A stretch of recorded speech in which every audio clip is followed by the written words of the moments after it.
Hey everyone, welcome back to the Sports Psych Show. Thanks so much for joining me. Today I'm delighted to be joined by Dr Scott McLean. Scott, welcome.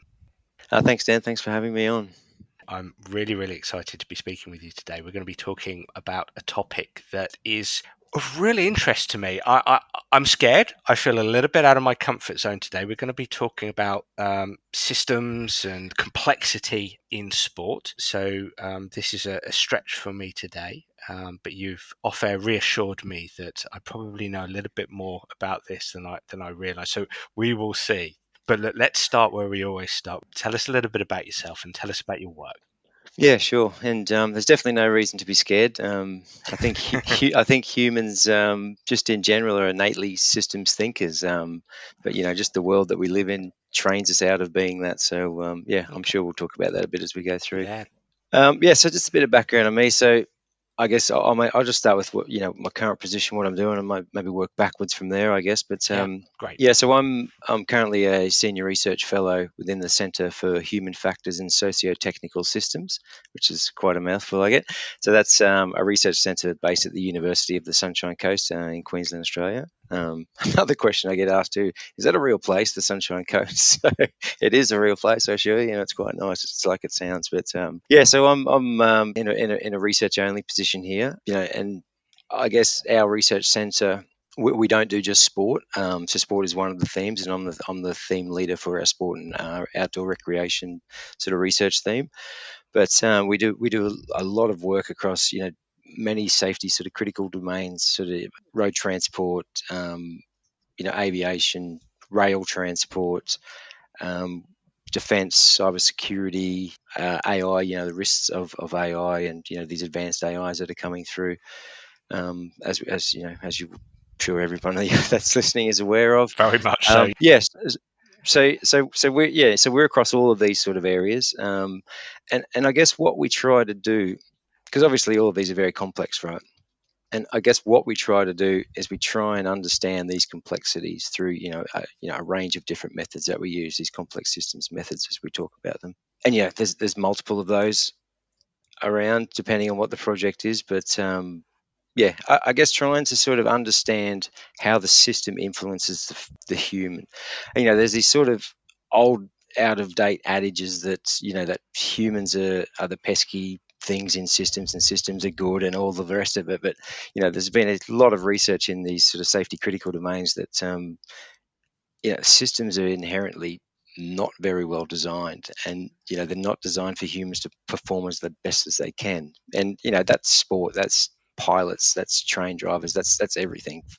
That's sort of the work we do, and it's really fascinating for me too, because I get to work across all of these different projects, with some very clever people. And I always, because I'm a sport person at heart, which I'll get to it shortly, but I always see these opportunities, where we might apply something in one of these other domains, and I'll say, hang on a sec, that works perfectly for sport. So then I'll drag it over, and I'll sort of apply these approaches in sport, which we've been sort of, I guess we've been banging away for nearly 5 to 10 years on these approaches in sport, and really trying to sort of, not so much as a paradigm shift, but trying to sort of get this attention to people, and I think now is a really good climate. I think it's really starting to kick off a little bit, so I think people are really starting to get into this complexity. I mean, you see a lot more papers coming out, which is, we just did a special issue on this as well.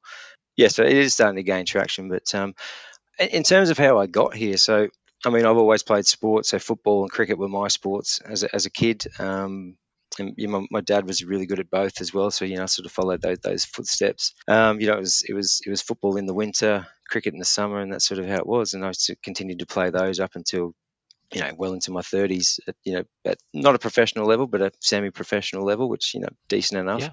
But never made it to the elite level. And then over the last 10 years, I've sort of been coaching at a semi-professional level as well, in football. So, I mean, that keeps me busy. And I think the good thing about it for me, what I see the benefit is, I've got one foot in this sort of research theory area, but I've also got a foot still in practice. So it really sort of helps, I think, with my work and my writing. And I sort of try and write so that coaches will understand, which is not always the case in academia. But yeah, I did a sport and exercise science undergraduate degree, and then into a master's where and it's the complete opposite where you couldn't be poles apart. So I did my master's in was muscle oxygenation during exercise. We used a technique called near infrared spectroscopy, which tells you the oxygenated muscle and recovery and all that sort of stuff. Okay. And then, there was sort of a chance meeting with Professor Paul Salmon, who's been my sort of mentor and boss for the last sort of period. So he's a professor in human factors and systems science. And he loves football. Unfortunately he's a Manchester United fan, but we got along. We got along anyway. As an Arsenal supporter, but and he sort of showed me these systems science methods and these systems thinking approaches, and it just blew me away. And I was like, man, I've been focusing at the cellular level, and there's not a lot you can change down there, but if you can make some change to the system, I mean, you can influence a far greater deal of things. So and it's been really enjoyable, that journey to to move from there and then to sort of see how it's gaining a bit of traction out in the real world. So, I mean, that's a bit of a snapshot on what I do and sort of where I've come from through that. So, hopefully, that's useful for you. That's fantastic and a fascinating background. And I was actually going to ask you when you mentioned football whether you were being definitionally kind to me there by saying the word football rather than I wondered if it was AFL that you were into and not soccer, but it's actually soccer, Definitely right? soccer, yeah. Definitely soccer. Okay. It's a painful experience in Australia. We call it soccer here, and it's I'm in the football camp, so. you're in the football camp. Well, I suppose let's bring this to life. I mean, we're going to talk about. I mean, this is a whole issue that you've taken over in the Journal of Sports Science, but you kindly sent me what is in essence the introduction to the issue, a paper entitled Complexity in Systems Thinking in Sport. And this is an area of interest of mine that's grown over my years of being a sports psychology consultant. And I think let's try to bring this alive for both of us and for those listening in. I mean, you said you're an Arsenal supporter, which is often quite good and sometimes a little bit challenging, I'm sure. And right now, as we sit here speaking, there's been a couple of poor losses. But I know from my own work as a sports psychologist in the Premier League in England, in the world of football, if I walked into the training ground at Arsenal, there would be a lot going on. And Mikel Arteta, the head coach or manager, if you want to call him that, is at the very top, if you like, of the training ground. There's others in the stadium like the CEO, the COO, the technical director, and so on and so forth, who often visit the training ground and get involved there. But at the training ground, you've got a number of departments. You've got the medical department, the sports science department, and often they go hand in hand. You've got strength and conditioning coaches, you've got physios, you might have a sports psychologist. You've got data analysts, video analysts. You've got a raft of people there, and then obviously you've got the players, and they're quite important as well. The point being is that it's a busy place. There's lots of people, and so I'm assuming when you talk about complexity in sport and when you talk about systems, thinking about engagement and learning and performance in sport, because those are the three areas I often think about: engagement, learning, performance, competing. All of these people and all of these departments influence those three areas, influence human behavior, influence what the players are doing.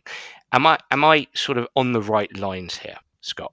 Yeah, definitely. And you're spot on. These football clubs now, with the professionalism and the money that's involved, they are incredibly complex, and they've got a range of roles that keeps expanding and expanding. And we've been fortunate to do a little bit of work actually on this topic. So I'm glad you actually brought that up. So I'll talk through those just a little bit and sort of some of the findings that we've found. So the first project we did was with an AFL club here in Australia, and it's quite an interesting story. So this was just as COVID was sort of kicking off. And some of the staff were aware of some of the work that we do in complexity and all the rest of it, and they were concerned that because sports shut down obviously, and then there was no revenue coming in. There was no fans, there was no sales, there was no TV. It was football stopped, and there was a concern there around about what does this mean for us, because nobody knew how long it was going to last for or what was going to happen or anything like that. So they asked us to sort of do a bit of an analysis and even a bit of a potentially a redesign on what their football department could look like. So we did that work. We had loads and loads of on Zoom, obviously, interviews with the a lot of members from the football department. And what we did is we modelled it in a complex systems model called work domain analysis. It's a phase of another theory or method called cognitive work analysis, if anyone wants to go and have a look at the papers. But essentially what you do is you try and map out the system in terms of what are the functions. So what's the reason the system exists, so you can get an idea of why the football club is there. How do you measure what's important to achieve those goals? What are all the tasks that you need to do? And then what are all the physical objects in that system to enable all of this sort of stuff to happen? And then you also do an analysis of all of the staff that are in this system, so and who undertakes all of these different things. And so the first striking thing that we found in this AFL performance department, so this is not an AFL club, just in mind, this is just the performance department. So all of the marketing and business side of it is outside of this. This is just getting players on the pitch. They had over 70 staff in this system, performing a bunch of different sort of roles across the, and what you're able to see, whether there was people that were doing too much, people that weren't doing enough, or you could really start to see how the whole system functioned. So we made some recommendations around, essentially they were a bit concerned that were they able to keep all these staff on and things like that. And so one of the sort of recommendations we gave them, and this was based on some work, based, I think it was the Volvo car company in the 70s, around having generalists rather than specialists in their factory. So, typically you would have a person who builds the bumper bars, the next one builds the seat belts, the next one does, the tires or whatever it is on cars. So you've got these isolated roles. But what they did is they started to train people in how to do all of it and made them into generalists. And what happened? So work production went up, work satisfaction went up, injuries decreased, all of these really positive things came about that. And so one of the things that we suggested to them at the time was that, maybe instead of having, all of these specialists across all of these areas, maybe a generalist approach might be the way to go. And they sort of said, well, how are we going to do that? And I'm not sure if it was different in the UK to it was here in Australia, but what happened is that they started to form these little bubbles, they called them, where the competition kicked off. There was no crowds, but players were stuck in this bubble and those types of things. I'm not sure if the UK had those types of things. Yeah, it was very similar. Yes. And what they had to do with that, they were forced to do sort of what we recommended to them, was that they had to take this skeleton staff into this bubble, which forced them to become generalists. So you had multiple. There's even was some stories around this. One of the executive people in the club were out picking up balls and collecting balls and things from the football pitch and things like that. So we really created these generalists. Where the sports scientist might have been doing other roles. That he was sort of capable of doing. And the feedback that we sort of got was it was just an amazing feeling for the staff first and foremost. And I'm not saying it solely before this, but it was the best season finished in about 14 years or something like that. So like I said, I'm not going to claim that, but it just really shows that there are different approaches out there, and I think sometimes in the world of sport we get carried away with these individual and isolated positions, which I think creates silos within clubs. Which brings us to another project. I mean, did you have any comments before I moved on that, Dan? Yeah, no. Thank you for that, because I've got a lot going on in my head about that, because it immediately makes me think of these psychosocial factors around, social and task cohesion, teamwork. I'm putting my psychologist cap on here. The flatlining of leadership. In many respects, it sounds like there's delegating tasks to people and thus subsequently flatlining leadership a little bit. I'm not suggesting that happened, but that could be as a consequence. But it also, just very briefly, if I may share an experience I had recently, the last 2 seasons, working with a Dutch football team, Feyenoord. The pleasure to work alongside Arne Slot, who's now obviously at Liverpool, and his coaching staff and the club. And whilst this isn't exactly the same, because obviously the conditions weren't driven by COVID, and I didn't do anything like a cognitive work analysis, at the same time, as a sports psychologist, I feel an optimal and ethical approach to optimizing the environment, to work from a systemic perspective, is to help the people in that environment to become as effective and efficacious as they can be in their own delivery of psychology. I mean, psychology is basically being a human being, a lot of it, not all of it, but a lot of it. And so working with and through staff to help them become, a physio has a specialism in physiotherapy, but if I can create the language and the processes that enable physios to upskill their ability to be slightly better psychologists in their role as physios, that becomes a very powerful situation. So whilst it's not exactly the same, it really resonates with me, helping people just broaden out their specialisms to become slightly more general in their approach. It very much resonates with me. Yeah, and I think you're right, and it's breaking down those silos. So, I mean, if you've got silos within, it doesn't have to be a sporting club or a football club.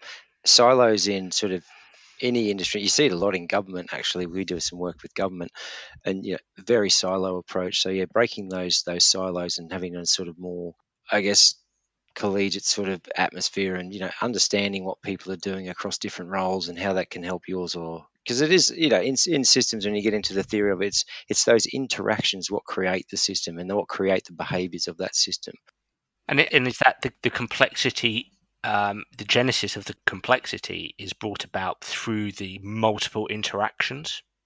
Yeah, 100%. That's what, and it brings about these emergent behaviors, like I mentioned. So another project that we've been working with, and I'll sort of explain how it taps into what we've sort of been talking about there, is that they're having a few problems with players they call transitional players getting injured. So these are young players getting that, Yes. And so the story behind it is, as a junior, and you're probably more than aware of it. You'll be in the under 12s, for example, at the academy, and you'll have your team and your coach and your physio. Yeah, you'll have your set structure, and then that'll continue in your 13s, 14s, 15s.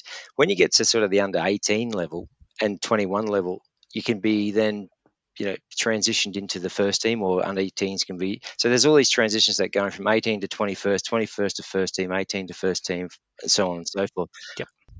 And so what happens, we think we're still analysing the results, but there's that structure is lost. So that structure that you had in your academy level. So there's a good story of that at one club, and I won't mention the club, where there was a player that had transitioned into the first team because he wasn't contracted with the first team. The first team physio wouldn't treat him, so he had to walk, around the building out to another area across the park, and then, to get treated by a physio. So there's all of these sort of issues, and so they want to sort of understand what's happening with that. And I guess we've started the analysis on that, and it's like you mentioned, the club has all of those sort of actors in there that are involved with treating players in these transitions and all of the rest of it.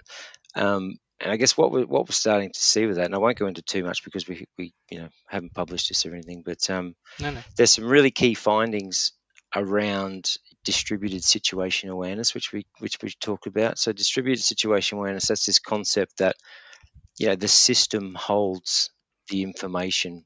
So individuals within the system hold their own information, but when you put them all together, there's this distributed system of awareness, if that makes sense. Yeah. And we're using a method to try and understand that. So what we do is we look at what tasks are involved in these transitions, who are the actors or the staff that are involved, and what information is shared.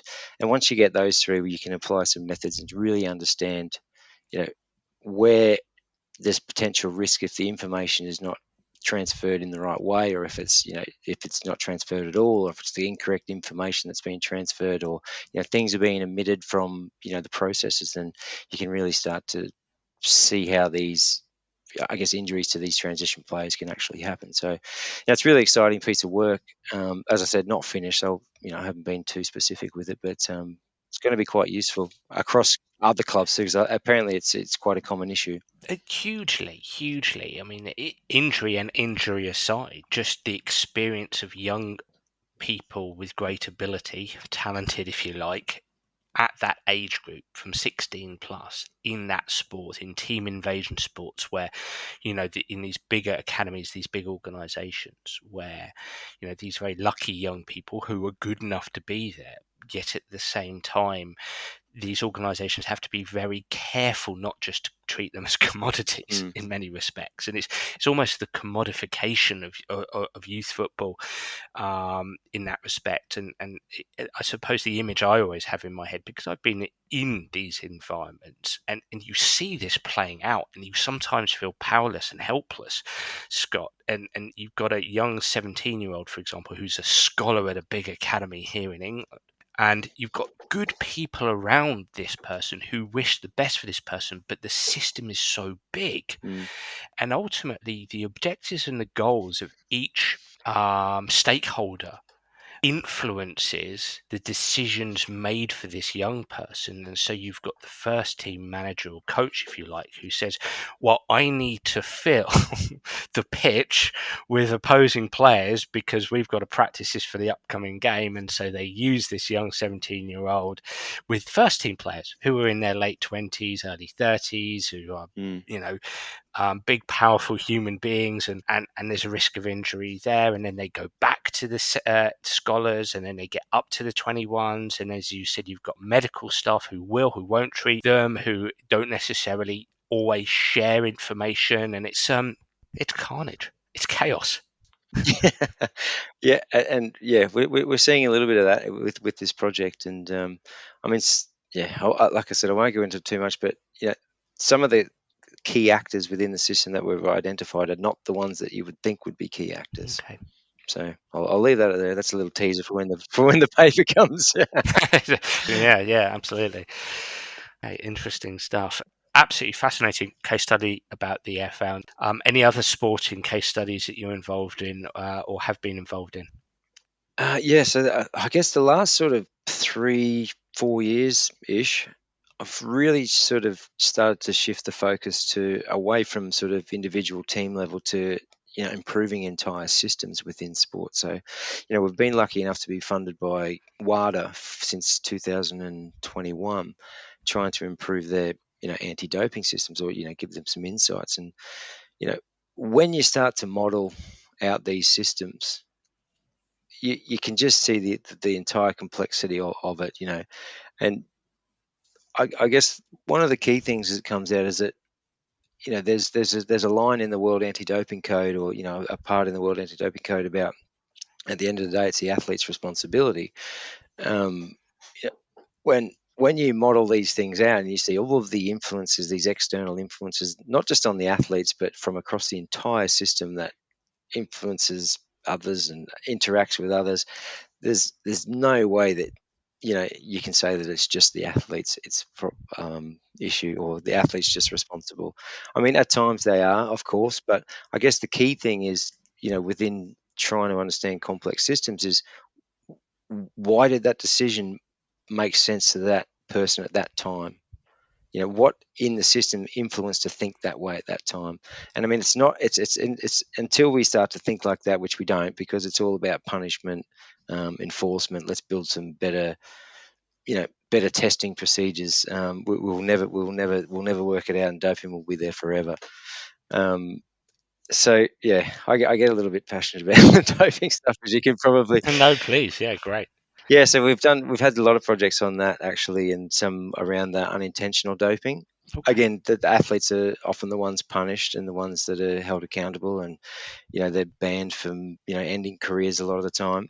But again, when you map it out, there's all of this front end stuff around importation rules and regulation of supplement companies, and all of this front end stuff that's like so far removed from the athlete. Until that's sorted out, that's going to just continue to trickle downstream, and the athletes are the ones that get found out. So, a lot of our work in the doping space has been to show that, right, it's this complex system. There's all of this stuff going on. There's a lot of people and actors and organisations, and like you mentioned before, they all have different goals as well. So there's often competing goals within these systems. And WADA have been great. They've continued to fund us, and they really get it and they see it, and they've been really supportive of our work. So really thank them for that. I mean, just dwelling on this a second, this idea of unintentional doping, I think that's interesting. I suppose I'm putting myself in the mind of somebody listening in, thinking, yeah, but come on, the athlete has Are you taking away personal responsibility here by suggesting that it's the system around the athlete or the system that the athlete is in that's the problem here? I'm not suggesting that I'm thinking that. I'm just thinking of a respectful check and challenge. What would be your response to that? yeah, it's a good one, and we get it all the time. And I'm well used to answering this question. But I guess when we talk about doping, let's think about Lance Armstrong, for Mm. example. Sure, he did some really bad things, and he had some really bad motives and everything like that. But he was enabled to do what he did because of the system, right? So the use of, and we're going off books and media reports and things like that here, but the UCI knew what was going on, the US Postal Team knew what was going on, the doctors knew what was going on. All of these people along this long list of people, far removed from the actual, sitting your bum on a bike, knew what was going on. So it enabled all of this, and it was that whole doping system in the late 90s, early 2000s. And I guess the other question I would ask someone who has that view, if I picked up Lance Armstrong and removed him from that system, could another athlete be able to do that? And the answer is yes. Is every person that has a car accident a bad driver, or is the road system inherently unsafe? So that's the way that I think about it. And it's not until you sort of try and fix these systemic issues that you're going to be able to get to the athlete. But I'm not saying for any moment that I support what he did. He was obviously wrong, and he needs to be held accountable for all of that. So there's that as well. But we need to, I guess, we need to look at interventions beyond the athlete. Is the key message that a lot of this system stuff talks about. It's not either or; it's and also. Exactly. Yeah. And if I may just sort of return back to the football, because I suppose this is a landscape I know quite well. When I think of it's not either or, it's and also. One of the things that frustrates me about modern day memes on social media is this idea of the person themselves taking responsibility and being accountable, which I think is absolutely true. I don't have a problem with that per se, but then the message being it's only them.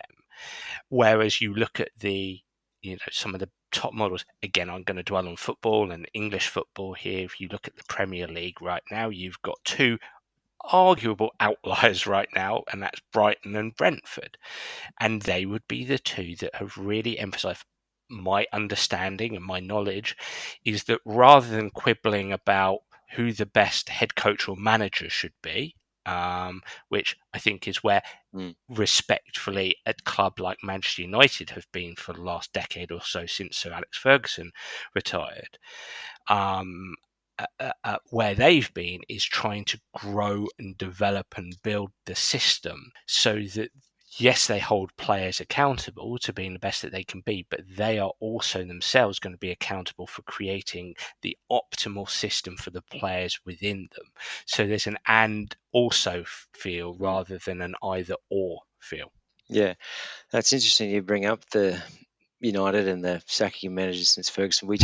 I just today submitted an article to the conversation Yep. around about sort of why this approach of sacking and rehiring coaches just does not work. Not all the time, anyway. Most of the time, and there's actually quite a bit of research on this, which looks at it, long data sets, so over 10, 15 years in leagues with sacking of coaches. So, I mean, what some of the literature talks about is, there's this immediate effect that that can have a positive. Some cases, you recover fully, but in a lot of cases, performance returns to where it was or even gets worse. And Could you argue that's been happening at United? I guess. I also wonder how much these organisations, rather than taking charge and taking control of their own narrative, they can be heavily swayed by popular opinion. Yeah. And it makes me think of stuck socio-cultural narratives. And that, I think, a stuck socio-cultural narrative in a sport like football, especially in England, is, well, it's the manager. It's the head coach. I mean, you say it Yeah. yourself in this article. Sacking coaches after a run of poor performance rather than addressing deeper systemic issues, such as organizational culture and structures. And it just makes me think, I mean, ecological dynamicists talk a lot about forms of life, borrowing from Wittgenstein, I think it is, the philosopher, and stuck socio-cultural forms of life that drive the narrative. And so organizations stay within this sphere of who's the superstar coach, who's the Mm. superstar head coach. Now, that's, as you said, it's not to suggest, you could argue that Pep Guardiola is a superstar coach. I really think he is. But then you would also say that Manchester City have worked hard behind the scenes to envelope his work Mm. in a fantastic system. Yeah. And also, Yeah, exactly. And the way I think about it, and an easy way that I explain it to people is that, simply just by run a poor results, sack a coach, get a new one in, it's like changing the tap in your bathroom, but you haven't changed the plumbing that links into yep, the council grid and then into the national grid. It's like, you're changing the figurehead of, and I mean, I'm going to have a nicer, smoother turn of the tap for a little bit, but it's eventually going to return to the same problems. Not always, but I mean that's the sort of, that's such a good analogy. Yeah, such a good analogy. we talk about the that as a there's these in the systems theory world. There's these systems archetypes that quite often are these repeating reoccurrence of issues, and that you would have heard of a couple of them. So the one that we talk about in the paper actually is fixes that fail. And, that's an archetype that you see quite a lot in football and sport more generally. That you apply this quick fix to a problem. What happens is that the symptom may sort of temporarily go away, but sometimes it'll return or return even worse than what it was. But I'd really encourage people, if they're interested in looking at these recurring archetypes within sport, to have a look at it's an amazing book, and I think I read it once a year just to refresh myself on. It's called Thinking in Systems by Donella Meadows, and she's just my all-time favorite systems thinker. So yeah, have a read of that if you want to hear about archetypes. But there's these other archetypes as well that you see in football. There's another one that you'd be well aware of called success to the successful.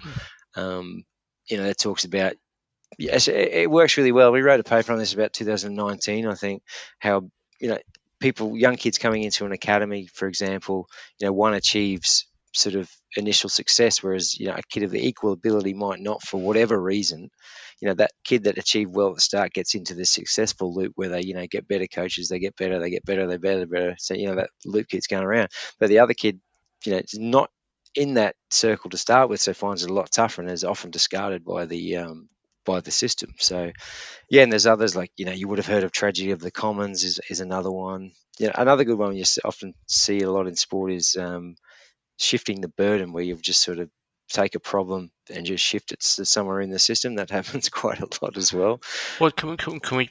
I'm loving all these, and you're skirting over these, and I'm like, no, let's put some more meat on the bone here. I think that this is great. I mean, if I may say, success to the successful reminds me of there's a guy called Jeff Colvin who wrote a book, Talent is Overrated, and he was one of the first people to come along and write those books that sort of spoke about talent and our definition of talent, and our becoming concerned about how we define this and appreciate talent. And whilst I don't necessarily agree with everything in his book, because perhaps he slightly overblew the 10,000 hours idea, which we're now like, not too sure about that.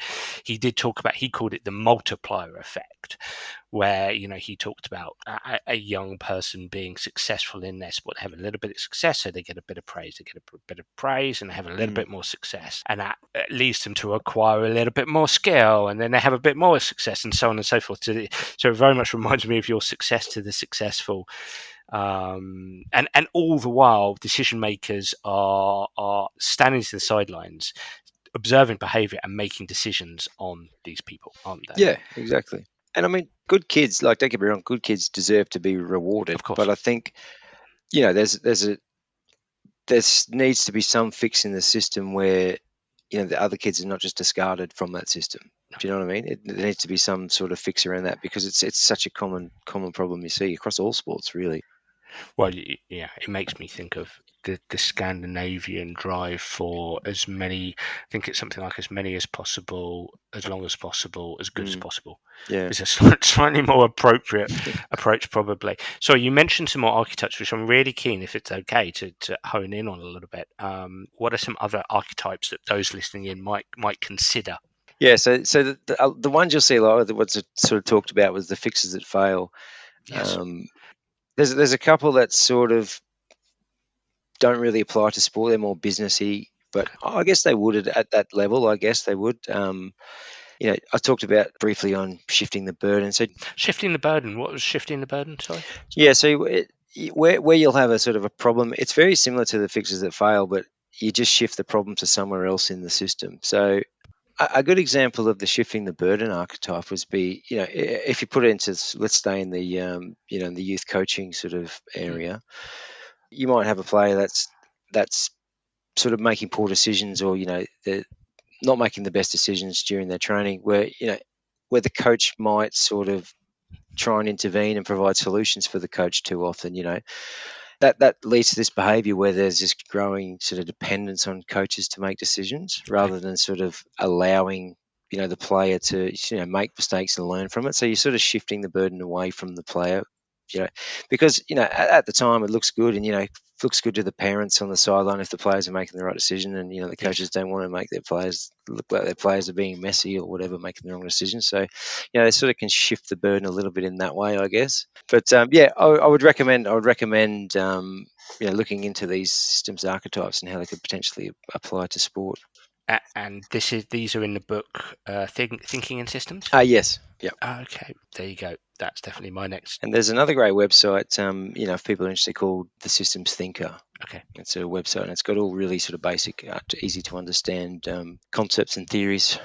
All right. So are there any other projects that you're involved in that you think might be relevant for those listening in? Yeah, I guess the other sort of, and circling back to the integrity stuff that I talked a little bit about earlier with the doping. So we've sort of been applying. I've got a PhD student, Carl Dodd is his name. He was actually a professional football. He played in Scottish Premier League. Yeah. I think he was at Falkirk from memory, but don't take my word for that. But so he's he's a PhD student with us. He's going to submit soon, but he's been really passionate about child sexual abuse in sport, which is quite a grim topic. But again, what we see with that is, again, it's a systems issue. A lot of the interventions are placed on at that lower level of the system. So the coach sort of player relationships and those sort of, but and the player on player abuse as well is quite prevalent. But when you, again, similar to the doping, when you start to model these systems out and understand the complexities of them, there's sort of failures at the higher end of the system as well that are enabling these sort of interactions, these abusive interactions to occur. So that's another area. And so the other sort of area in integrity in sport where we're working is match fixing and competition manipulation as well. We've started to get into, but again, it's the same story. It's the same story as the doping sort of stuff. The interventions are focused on the athlete or the coach or whoever, the official in some cases. And again, our work and the modelling that we've done on it shows that if your interventions are focused there, you're going to continue to have these issues, at these higher level factors. So within the doping one, it's quite a complex system. So you've got all of the gambling companies and technology for gambling apps, which create all of this ease of use and acceptance of gambling and all of these sorts of things. You've got all the regulatory stuff in there. You've got the dark side of it. So the betting syndicates and organised crime, and then you've got all stuff with the club and player contentment. So there's all of these things that are interacting to create this, and it's that what we talked about right at the very start. The interaction between all of those factors, what emerges from that is the athletes or the coach or the official engaging in match fixing or match or competition manipulation. Yeah, I mean, as you're speaking here, again, I suppose I'm going to address this notion of people listening in and thinking, yeah, but again, hang on, personal responsibility, and but it's making me think of my passion for looking at human behavior through the lens of three interacting factors: biopsychosocial factors, body, mind, world, if you like, bio being body, psycho being mind, social being world, and how that the system around the person is, I suppose, very much the world, the social, and it's how it's constantly influencing the biopsycho. And we are complex creatures, and things like motivation, psychological concepts and constructs like motivation and concentration and emotional control, all those things that heavily influence behavior and choice and decision making, they're complex, and human beings find it difficult to manage those kind of impulses that might arise by having a maladaptive system around them. That's the kind of thing that's going through my mind at the moment. Yeah, it's spot on. The way that you're thinking there is spot on. I mean, it sort of reminds me of another project we've got, which you just reminded me of, actually.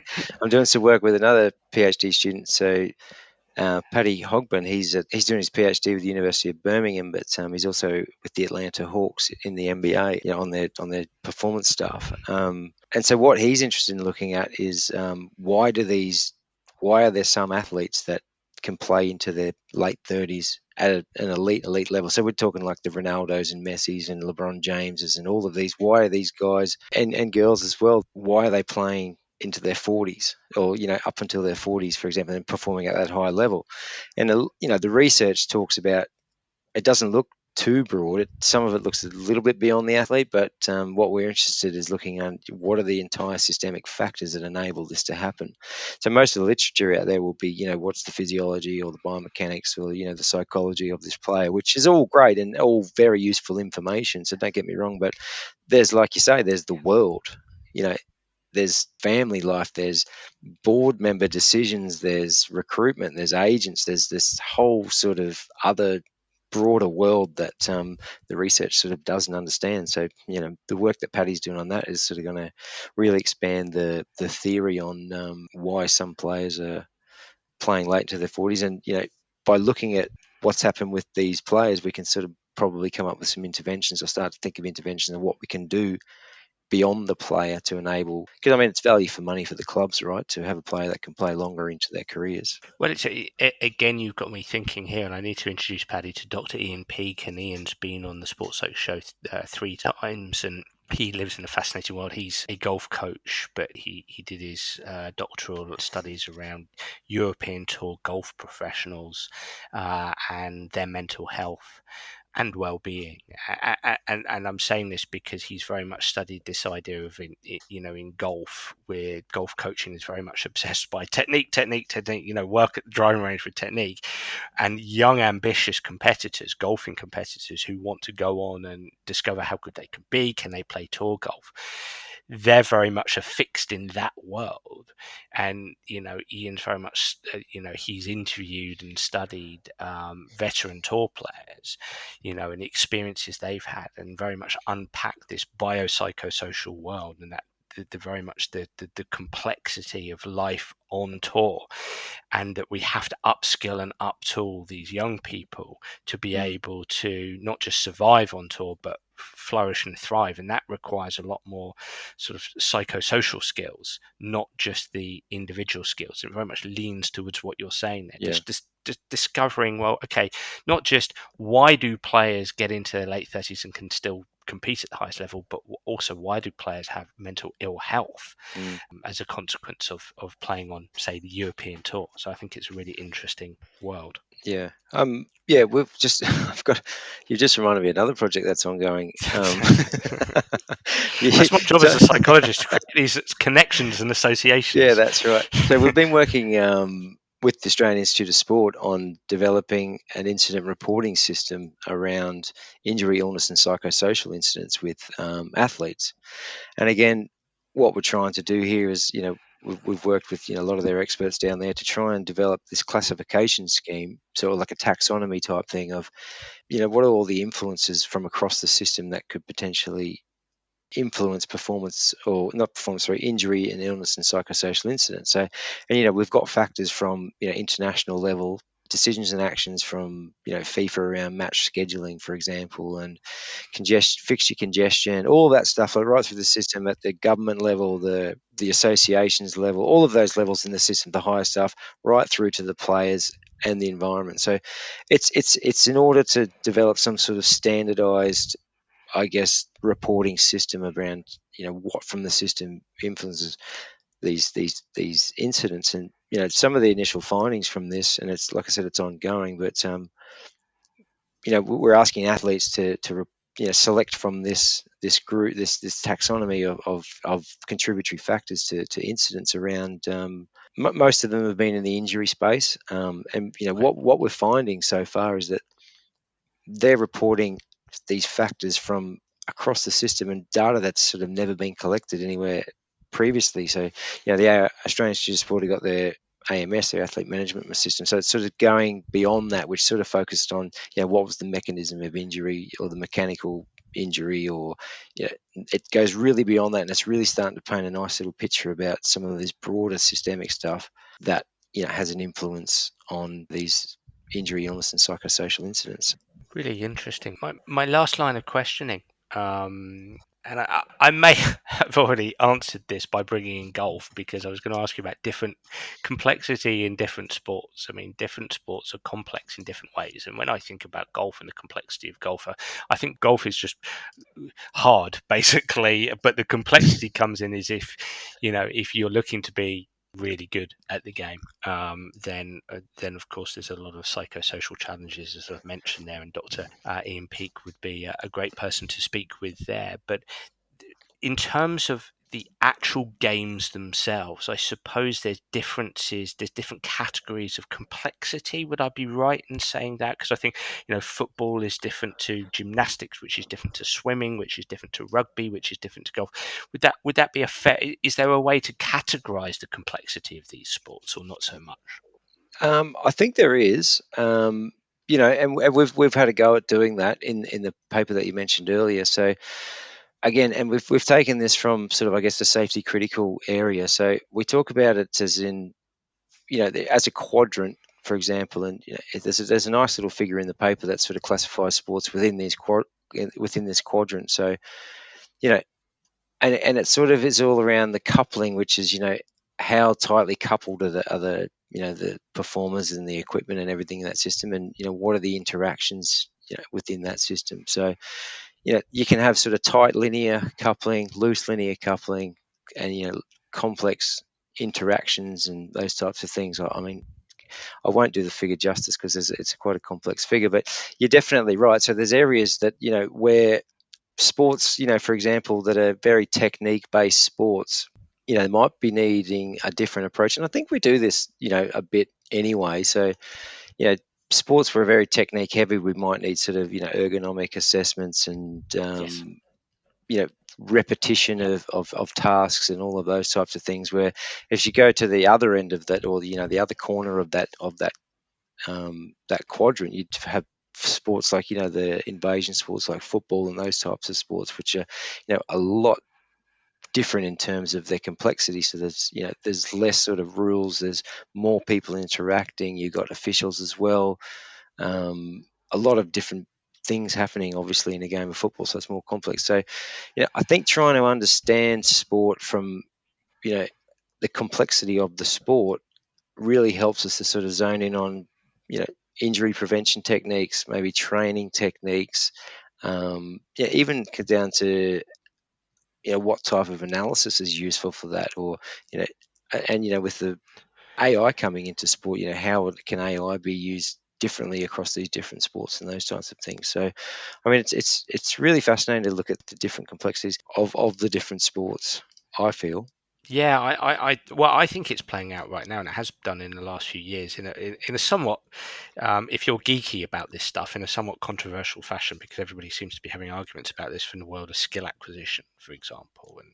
And you've mentioned if somebody picks up the paper that we're referring to here, and we're talking about the different types of complexity within different sports. Golf is clearly different to football, which is different to. I mean, you've put in one quadrant here: golf, marathon, gymnastics is on the floor.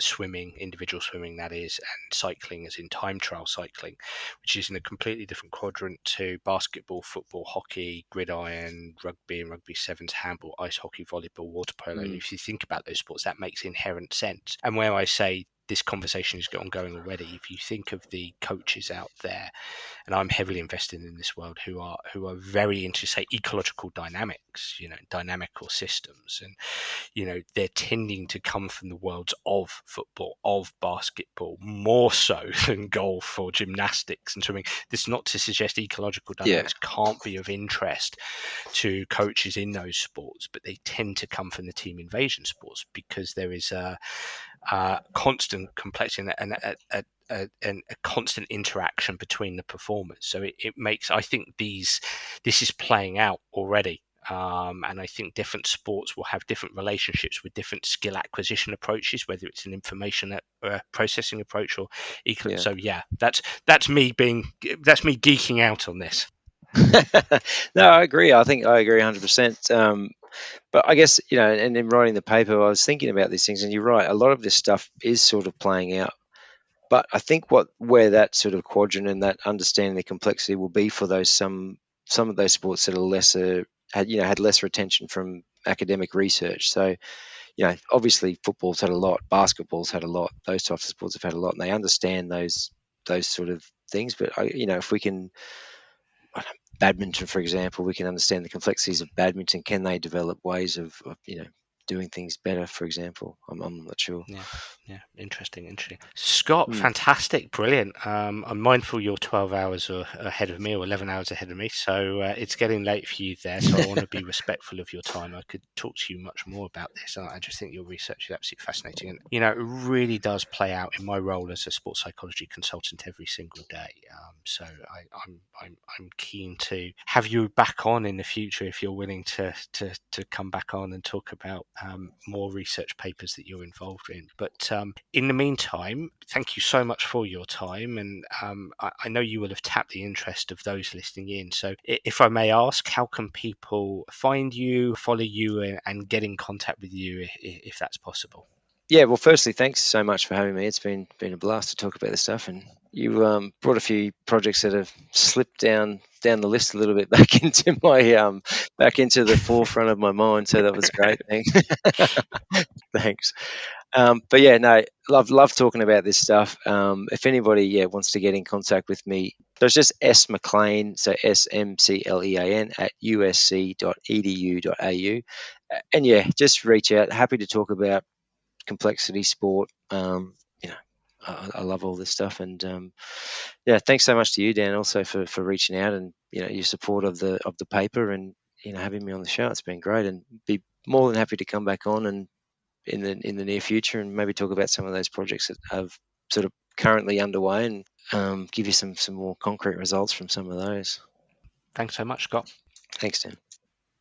Well, everyone, I really enjoyed that episode, and I'd love to hear what you, the listener, think. So please do get in touch via X or Facebook, or through my website, danabrahams.com, to tell me what you think of the show. And if you do have any suggestions, I'd be delighted to hear them. I'm already looking forward to next week's episode. Bye for now.